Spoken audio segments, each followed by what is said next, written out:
आखिर तमिलनाडु के मुख्यमंत्री एम के स्टालिन ऐसा क्या कर रहे हैं जो उनके स्टेट की जीडीपी लगभग 10% सालाना के हिसाब से ग्रोथ कर रही है, जबकि अदर स्टेट्स लगभग 7% के आसपास है। देखो, ये सारा ना स्टालिन के माइंडसेट और उनकी मेहनत का नतीजा है। वो सिर्फ 14 साल के थे जब उन्होंने अपने फादर की पॉलिटिकल पार्टी डीएमके के लिए पॉलिटिकल कैंपेन करना स्टार्ट किया, और यही वो समय था जब उन्होंने अपने पॉलिटिकल करियर की स्टार्टिंग की। वैसे तो स्टालिन के फादर एम करुणानिधि भी एक जाने माने द्रविड़ नेता थे, 5 बार सीएम भी रह चुके थे। लेकिन जब इमरजेंसी डिक्लेयर की गई इंदिरा गांधी द्वारा, तो स्टालिन ने अपनी पार्टी के साथ इसका जमकर विरोध किया और उन्हें मीसा कानून के तहत अरेस्ट भी कर लिया गया था।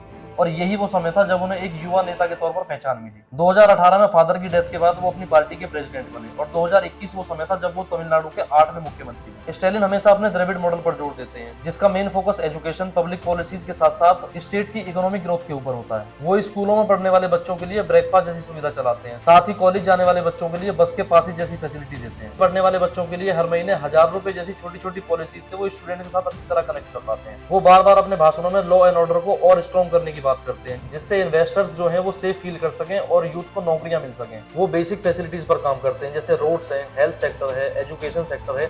इन चीजों पर ज्यादा जोर देते हैं, ना कि हमारे और नेताओं की तरह सिर्फ धर्म की राजनीति करते हैं। स्टालिन के कार्यकाल में तमिलनाडु में न्यू स्टार्टअप रजिस्ट्रेशन लगभग 6% के आसपास बढ़ा है, जिससे ये साफ होता है कि तमिलनाडु के अंदर अगर कोई काम करना चाह रहा है तो उसके लिए पॉलिसीज काफी हल्की हैं। और साथ ही स्टार्टअप करने वाले लोग तमिलनाडु में सेफ्टी और कंफर्ट भी महसूस कर रहे हैं। इन्होंने नए स्टार्टअप्स के लिए 100 करोड़ से ज्यादा का फंड दिया है। यूथ के स्किल डेवलपमेंट के लिए नान मधुबन जैसी योजनाएं चलाई हैं, जिससे हमारा जो यूथ है वो अपनी स्किल को डेवलप कर सके। और इन सभी पॉलिसीज पर अच्छी तरह काम करने की वजह से फाइनेंशियल ईयर 2024-25 में तमिलनाडु की जीएसडीपी ग्रोथ 10% के आसपास आ गई। अब इन्होंने 2030 तक तमिलनाडु की अर्थव्यवस्था को $1 ट्रिलियन की बनाने का टारगेट रखा है। और मुझे लगता है जर्मनी जैसे देशों का दौरा करके वो इस दिशा में काम भी कर रहे हैं। जहां हमारे कुछ पॉलिटिशियन और पॉलिटिकल पार्टी सिर्फ हिंदू मुस्लिम और आईफोन के कलर पर राजनीति कर रही हैं, वहीं हमारे ही देश के एक राज्य के मुख्यमंत्री वो काम कर रहे हैं जिसके लिए जनता ने उन्हें चुना है। आपके हिसाब से दूसरे राज्यों के मुख्यमंत्रियों को स्टालिन से कुछ सीखना चाहिए या नहीं? प्लीज कमेंट्स में हमें जरूर बताएं।